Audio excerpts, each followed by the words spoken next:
além dos discípulos que andaram com Cristo, eles receberam a primeira chuva, ou seja, a chuva temporã, a chuva de preparação para o sol.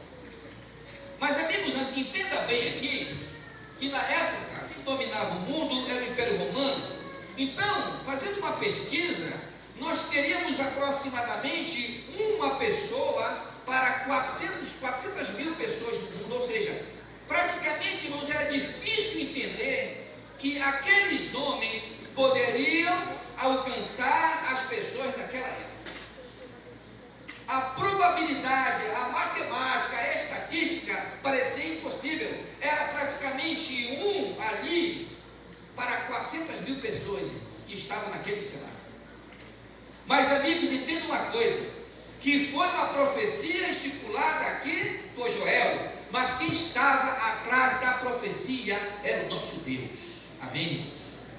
Agora pense comigo, irmãos, se a profecia da primeira chuva caiu e os efeitos da primeira chuva aconteceram com exatidão, quando o apóstolo Pedro batizou aproximadamente 3 mil pessoas, quando um dos discípulos disseram o seguinte: nós deveremos falar o que vimos e o que ouvimos, como estudamos nessa lição da semana passada. O que isso quer dizer, irmãos?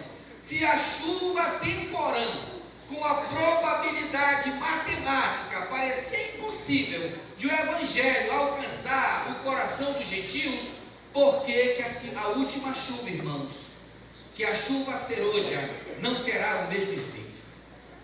Só que tem um detalhe agora, irmãos. Os discípulos do tempo do Atos dos Apóstolos, eles cumpriram a missão dele. Eles cumpriram onde eles prepararam o solo para nós. Eles foram mártires que não amaram nem as suas vidas. O livro de Atos diz que eles ali se reuniam de casa em casa, eles doavam aquilo que parecia ao seu coração, e eles repartiam o pão para com o outro. Isso prova, irmãos, como a igreja primitiva recebeu a primeira chuva do Espírito Santo. É uma igreja que estava reunida em pequenos grupos, é uma igreja que tinha propósito, e é uma igreja que tinha unanimidade.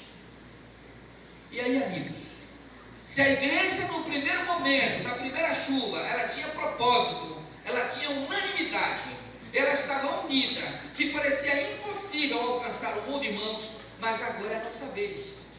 E na nossa vez não será diferente. Só que, irmãos, nós temos muito mais elementos de acessibilidade de pregação do Evangelho de que os discípulos que viveram aproximadamente nos anos 30, 40, 50 e 60 da nossa época.